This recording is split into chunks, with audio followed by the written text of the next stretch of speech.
Beatrice Thompson, an elderly matriarch of a wealthy family, passed away on a rainy autumn night, leaving a vast void in the lives of her loved ones and the Charleston, South Carolina community. The rain fell incessantly, as if the sky itself mourned the loss of such a notable woman. Beatrice, known for her strength and determination, was 82 years old, and her life story inspired everyone around her. Beatrice raised her first son, Lucas, as a single mother. Lucas was the result of a relationship that didn't work out, but Beatrice never let it get her down. She worked tirelessly to ensure that Lucas had a dignified life, facing society's judgmental stares with her head held high. Years later, she met Robert Thompson, a successful businessman who fell in love with her courage and resilience. They married and had 2 more children, Peter and Sophia. The relationship between Robert and Beatrice was long-lasting. However, Robert passed away in a car accident. The family's life continued. Lucas left home and pursued his dreams, but Peter and Sophia always lived around Beatrice, enjoying a life of luxury. The years passed, and on a rainy day, the news of Beatrice's death quickly spread throughout the town, causing a mix of sadness and curiosity. Everyone knew about her enormous fortune and speculated about the fate of this wealth. Beatrice was a respected and admired figure, not just for her fortune but also for her philanthropic contributions and her indomitable spirit. The morning after her death, the family's lawyer, Mr. Armstrong, began organizing the preparations for reading the will. Beatrice, always cautious, had left detailed instructions for her children to be summoned to a meeting at her majestic mansion, a historic property that reflected the grandeur of her life. Lucas, now a 45-year-old man, received the news with sadness. He always had a special relationship with his mother, who taught him to value simplicity and honesty. "She was a warrior to the end," said Lucas, his voice choked up, while on a call with Mr. Armstrong, as he looked at an old photo of Beatrice holding him in her arms. Peter and Sophia, on the other hand, upon receiving the news of their mother's death, were more concerned about the inheritance. "What did she leave for us?" asked Sophia, with a glint of ambition in her eyes. Peter, agreeing, replied, "I hope she was fair. We deserve our part." The Thompson mansion, with its imposing columns and well gardens, looked even more solemn on that rainy day. Beatrice's children Lucas, Peter, and Sophia arrived at Thompson mansion at different times, each carrying their own distinct emotional baggage. The imposing property, with its white columns and lush gardens, seemed even more solemn under the cloudy sky that day. The light rain added a melancholic touch to the scene, reflecting the air's mood. Lucas, the eldest son, was the first to arrive.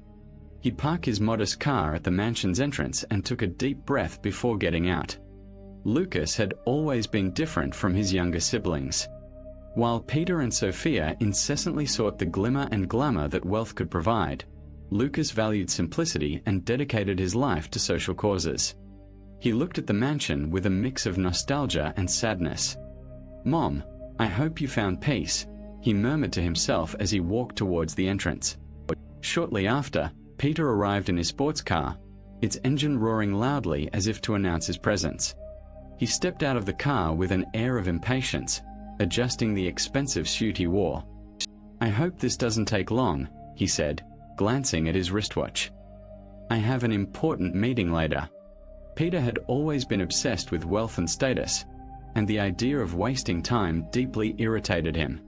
Sophia arrived soon after in an equally luxurious car. She stepped out of the vehicle with elegance, but her eyes revealed a cold ambition. "Peter, do you think Mom left something significant for us?" she asked as she approached her brother. Peter shrugged. "I hope so. After all, we deserve it." Inside the mansion, the tension was palpable. Lucas, already seated in the living room, watched his siblings with a serene but attentive gaze. He knew this meeting wouldn't be easy. Peter and Sophia had always rejected him, considering him an outsider in the family. "Lucas," said Peter, with a voice that mixed disdain and formality, "I see you arrived early, eager to find out what you're going to get." Lucas remained calm. "I'm here to honor our mother's memory," he replied firmly. "Whatever she decided, I will accept. Sophia, with a sarcastic smile, added, "Always the good Samaritan, aren't you, Lucas? Let's see if your goodness takes you anywhere today." Mr. Armstrong, the family lawyer, entered the room, interrupting the exchange of barbs. "Good morning, everyone. I know this is a difficult time, but we need to follow your mother's instructions," he said. "Please take a seat. We'll start reading the will." The siblings settled into the leather sofas, each with their own expectations and emotions. The house, filled with memories, seemed to breathe along with them, bringing old resentments and rivalries to the surface. Lucas looked around, remembering the happy times he had spent there, while Peter and Sophia saw only the opportunity to increase their fortunes. The reading of the will promised to be an event filled with revelations and confrontations, and everyone knew that, by the end of that day, their lives could change forever. Mr. Armstrong, the family lawyer, adjusted his glasses and cleared his throat before starting to read the will. The living room of the Thompson mansion was silent, except for the soft sound of rain hitting the windows. Lucas, Peter, and Sophia were seated on leather sofas, each with a different expression on their faces. Lucas appeared calm yet alert. Peter was impatient, tapping his fingers on the arm of the sofa, and Sophia maintained a cold, calculating look. Armstrong began, his voice deep and solemn. "We are gathered here to honor the last wishes of your mother, Beatrice Thompson. Before we begin, I would like to express my condolences for the loss of such an extraordinary woman." Lucas nodded in appreciation while Peter and Sophia exchanged impatient glances. "Let's get to the point, Mr. Armstrong." Peter interrupted the silence. "What did our mother leave for us?" Mr. Armstrong shot a stern look at Peter before continuing. "Beatrice was a very wise woman and anticipated that there might be conflicts over the division of her estate. Therefore, she established 2 challenges that you must complete to decide who will inherit her fortune." "Challenges?" Sophia exclaimed incredulously. "This is ridiculous. We are her children. We should simply divide the inheritance." Peter agreed, shaking his head. "Exactly. It makes no sense for us to go through challenges. This is an insult." Lucas, trying to stay calm, intervened. "If these are our mother's wishes, we should respect them." "She must have had a good reason for this." Mr. Armstrong continued, ignoring the interruptions. "The challenges were designed to test the intelligence and honesty of each of you. Beatrice believed that only someone with these qualities should inherit her fortune." Peter snorted, crossing his arms. "This is absurd. I, her son, I shouldn't have to prove anything." Sophia, with a look of disdain, added, "And how exactly are these challenges going to work? What do we have to do?" Mr. Armstrong opened an envelope and took out a document, reading aloud. "The first challenge will take place in dark rooms, where each of you must choose between 3 boxes. 2 contain venomous animals and 1 is empty. Whoever finds the empty box first, without being bitten, will win the challenge." Peter and Sophia exchanged worried glances while Lucas remained thoughtful. "And the second challenge?" asked Lucas, trying to understand the logic behind the tests. "The second challenge will be a mirror maze," explained Mr. Armstrong. "You must find the exit in the shortest possible time. These challenges are not only tests of courage but also of intelligence and decision-making under pressure." Sophia rolled her eyes. "This is a waste of time. But if it's what we need to do to get the inheritance, then let's just get it over with." Peter, still indignant, muttered, "I hope this doesn't take long. I have more important things to do." Lucas, on the other hand, felt a surge of determination. He knew these challenges were more than mere tests. They were a final lesson from his mother, an opportunity to prove his worth and honor her legacy. "I'm ready," he stated firmly. "Let's begin." Mr. Armstrong nodded, pleased with Lucas' response. "Very well. Let's prepare for the first challenge. May luck be with all of you." The tension in the room rose and the siblings stood up, ready to face the challenges that would determine the future of Beatrice's estate. Each knew that by the end of these tests, their lives could change forever. The siblings were led by Mr. Armstrong and his assistants through the dark corridors of the mansion to a seldom-used wing where 3 dark rooms awaited. The atmosphere was oppressive, with the sound of rain intensifying the sense of isolation and tension. The walls, covered with ancient tapestries, seemed to absorb any sound, creating an almost deafening silence. "Each of you will enter a different room," explained Mr. Armstrong, holding a flashlight that cast dancing shadows on the walls. "I will review the instructions for this challenge. Inside each room there are 3 boxes. 2 contain venomous animals and 1 is empty. You must find the empty box to win the challenge." Peter, still disgruntled with a smirk of disdain, commented, "This is ridiculous, as if choosing between boxes is a test of intelligence." Sophia, with a look of concern, added, "And if we get bitten, this is too dangerous." Mr. Armstrong replied firmly, "There are antidotes ready and a medical team on standby. But remember, this is a test of courage and intelligence as your mother wished." Lucas, keeping calm, looked at his siblings and said, "Let's just do what needs to be done. Our mother had her reasons." Each was led to a separate room. As Lucas entered, he felt the cold, damp air of the environment. The darkness was complete, and he could barely see his own hand in front of him. Feeling around in the dark, he found the 3 boxes. "Think, Lucas. Think," he murmured to himself. He knew his mother would not do something so cruel without a reason. It was then that he had a flash of insight. Meanwhile, in the room next door, Peter was impatient. "This is a waste of time," he grumbled, opening one of the boxes without thinking. A scream of pain echoed down the corridor when he was bitten by a scorpion. "Damn, that hurts." Sophia in the 3rd room was trembling with fear. "I can't do this," she whispered, but the pressure to win the inheritance made her act. She opened a box and in an instant felt the bite of a snake. "Help! I've been bitten." Lucas, hearing his sibling's screams, remained calm. He approached the room's door and with a gentle push realized it was unlocked. Of course, he thought, Mom wanted us to think beyond the obvious choices. He quickly opened the door and stepped out, finding Mr. Armstrong in the corridor. "You did it, Lucas," Mr. Armstrong said with a smile of approval. "You passed the first challenge." Peter and Sophia, injured, were quickly attended to by the lawyer's assistants. Peter, with a contorted face of pain, looked at Lucas angrily. "How did you get out so quickly?" Lucas calmly replied, "The door was never locked. Mom wanted us to think beyond the boxes." Sophia, still in shock, murmured, This is insane. How did we not realize?" Mr. Armstrong, observing the scene, said, "Was just the first test. Your mother wanted you to learn to look beyond appearances and to use intelligence in high situations. Let's prepare for the next challenge." The siblings, still shaken, knew the next test would be even more challenging. The tension among them grew, and the mansion, with its secrets and memories, seemed to silently watch as the fate of Beatrice's estate unfolded. The second challenge was announced by Mr. Armstrong with a solemn tone. He reiterated the instructions for the second challenge.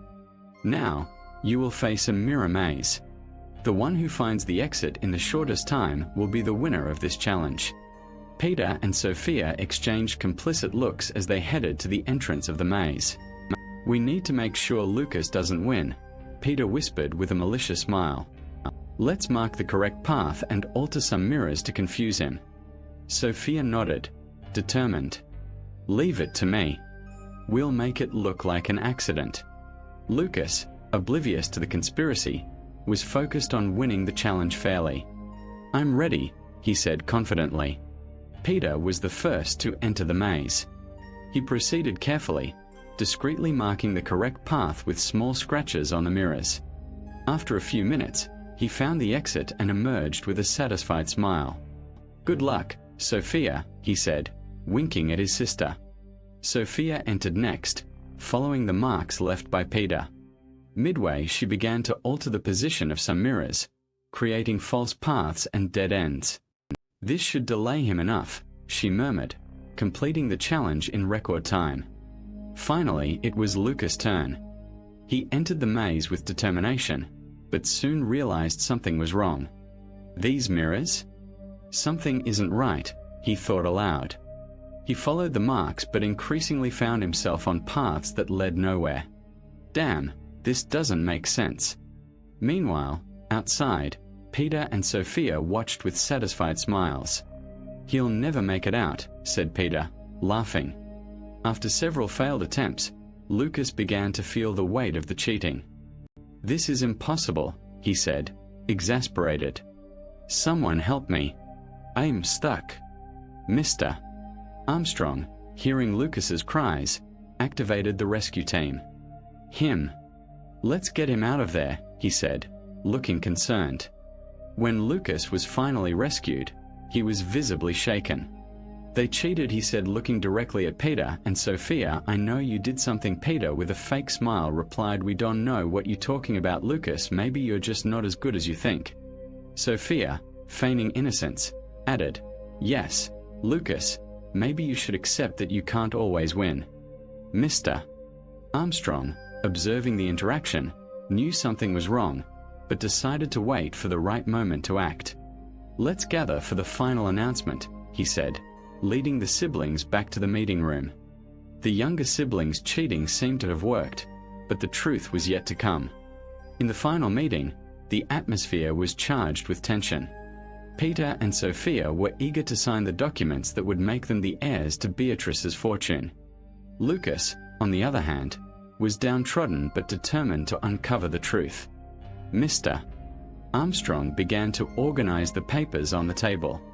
All right, we are ready for the signing of the documents, he announced in a formal tone. Peter and Sophia, please step forward. Peter, with a triumphant smile, picked up the pen. Finally, all this fortune will be ours, he whispered to Sophia, who nodded with a gleam of satisfaction in her eyes. However, before Peter could sign, the door to the room burst open. A tall man with a commanding presence entered, his eyes blazing with determination. Stop immediately, he ordered, his voice echoing through the room. Everyone turned, surprised. Who are you? Asked Mr. Armstrong, confused. My name is Michael, the man replied, walking up to the table. I was a close friend of Beatrice, and she entrusted me to ensure her inheritance was distributed fairly. Peter and Sophia exchanged nervous glances. What are you doing here? Peter asked, trying to maintain his composure. Michael ignored the question and placed a laptop on the table. I have evidence that Peter and Sophia cheated in the challenges, he declared, opening the laptop and connecting it to a projector. That's ridiculous, exclaimed Sophia, trying to disguise her nervousness. You can't prove anything. Michael clicked on a video and the images began to project on the wall. The video clearly showed Peter marking the mirrors in the maze and Sophia altering the positions of the mirrors to confuse Lucas. The voices of the siblings conspiring were audible and unmistakable. This is a setup, shouted Peter, desperate. It can't be real. Michael looked directly at Peter and Sophia. Beatrice knew you might try something dishonest. She asked me to monitor the challenges and ensure that the truth prevailed. She installed cameras in the places we would conduct the tests when she passed away. Lucas, who had been watching in silence, finally spoke. I knew something was wrong. You never played fair. At that moment, Mr. Armstrong could not believe the cheating that Peter and Sophia had committed against their own brother. Sophia, with a trembling voice, tried to argue. But we also wanted to honor our mother, claim our share of the inheritance, and we know Lucas was the smartest. We wouldn't have a chance. Honor our mother? Lucas interrupted, his voice laden with emotion. You cheated and conspired against me. That's not honoring her memory. Mr. Armstrong nodded, agreeing with Lucas. Beatrice knew that true wealth isn't just in money, but in integrity and character. She wanted the inheritance to go to someone who could continue her legacy in a fair and honest manner, Michael concluded, looking at everyone in the room. And that person is Lucas. He has proven to be worthy of Beatrice's trust and love.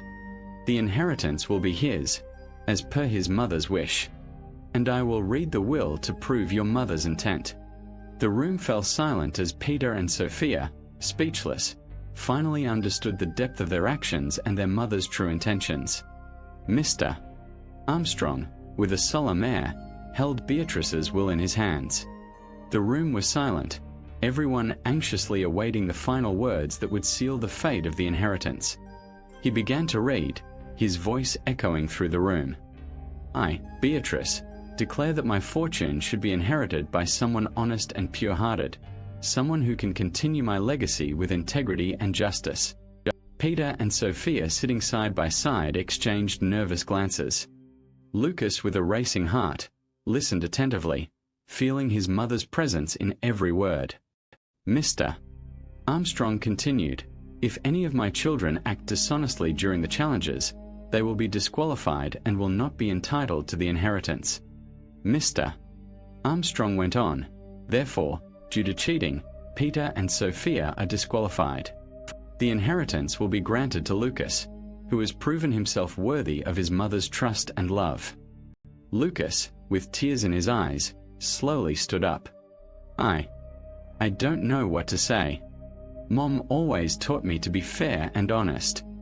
I promise to honor her memory and use this inheritance for noble causes, helping those who need it most."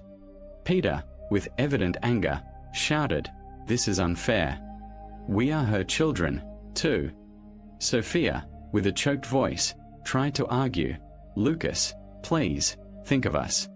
Lucas looked at his siblings, his expression firm yet filled with compassion. "I am thinking of you, but I am also thinking of what is right. Mom wanted this inheritance to be used for good, and that is what I will do." Mr. Armstrong concluded, "The decision has been made. Lucas is the sole heir to Beatrice's fortune." The room fell silent as the truth of Beatrice's words resonated in everyone's hearts. Lucas, now the legitimate heir, felt the weight of responsibility, but also the honor of continuing his mother's legacy with dignity and love. Now in possession of his mother's inheritance, Lucas dedicated himself to transforming the fortune into a legacy of positive impact. Lucas chose not to leave anything to his siblings, as they had shown no consideration and had resorted to cheating to try to defeat him. Therefore, Lucas invested in social projects that he always believed were essential for building a fairer society. "Let's make a difference just as Mom always wanted," he would say to his collaborators. He founded schools in needy communities, providing quality education to children who previously had no access. "Education is the key to a better future," Lucas would affirm at each inauguration, with a hopeful smile on his face. Additionally, he established free health clinics offering essential medical care to those who could not afford it. "No one should be deprived of basic medical care," he declared while cutting the ribbon at yet another clinic. Lucas also implemented community support programs, such as professional training centers and entrepreneurship initiatives. "I want everyone to have the chance to thrive," he explained, encouraging both young and old to seek new opportunities. Years passed, and Lucas saw the fruits of his labor flourish. However, Peter and Sophia, who had squandered their own opportunities, were facing financial difficulties. One day they decided to approach Lucas, hoping to get help. "Lucas, we need to talk to you," said Peter with a hesitant voice tone, entering his brother's office. Sophia, with eyes full of regret, added, "We are going through a tough time. Could you help us financially?" Lucas, sitting behind his desk, looked at his siblings with compassion. "I understand your situation," he began, "but giving you money won't solve the problems in the long run." Peter, frustrated, asked, "Then what do you suggest?" Lucas smiled gently. "I want to offer you a chance to work at my companies. You can learn new skills and at the same time, earn what you need honestly." Sophia, surprised, asked, "Would you really do that for us?" "Yes," Lucas replied firmly. "I want you to learn to value your own effort and to build something significant." Mom always believed in the power of honest work, and so do first Peter and Sophia moved accepted the offer. Thank you, Lucas. We promise not to let you down, they said in unison. Lucas nodded satisfied. Let's start a new journey together. There is still much to do, and I want us to do it as a family. And so, Peter and Sophia began working at Lucas companies, learning the importance of integrity and effort. The family, despite past differences, found a new balance, united by Beatrice's legacy and Lucas's determination to do good. On their first day of work, Lucas greeted Peter and Sophia at the entrance of the company with a welcoming smile. "Welcome. I'm glad you decided to take this step," he said, extending his hand. Peter, still somewhat skeptical, shook his brother's hand. "Thank you, Lucas. We'll do our best."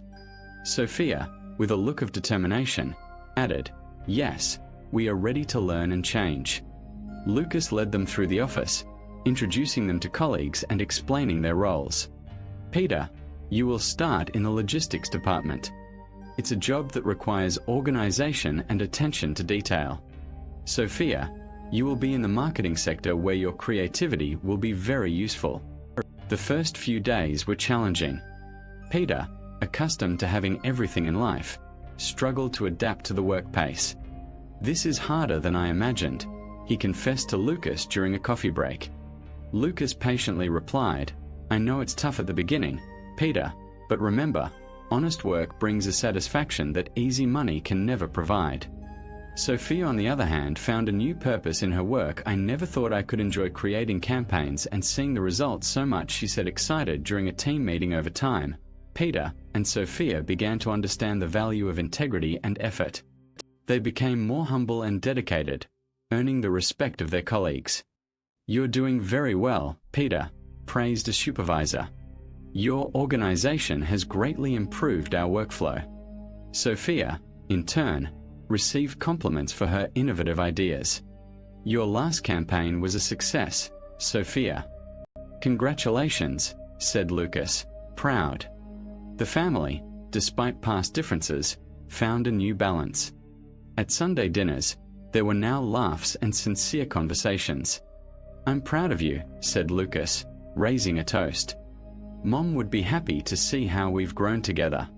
Peter and Sophia, with eyes shining with gratitude, responded in unison. "Thank you, Lucas. You've shown us the true value of life."